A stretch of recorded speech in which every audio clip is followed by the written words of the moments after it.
In this video, I'm going to show you how to remove a green screen in CapCut on PC.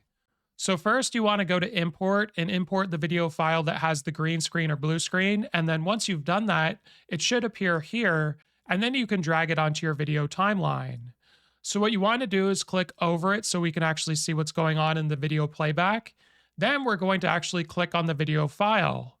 So from video, you'll be on basic, then you want to go over to cutout, and this is where you'll see chroma key. So we're going to turn this on, and then it's going to give us a nice color picker, so we're going to click on that.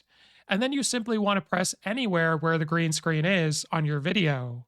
So now that it's selected the color, all you need to do is simply turn up the strength, and it will get rid of it all. So I've turned it up all the way, and you notice it's not gone, but if I click on the timeline now, it just disappeared.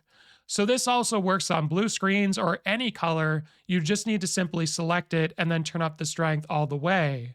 So hopefully this video was helpful. Like and subscribe, and we'll see you in the next one.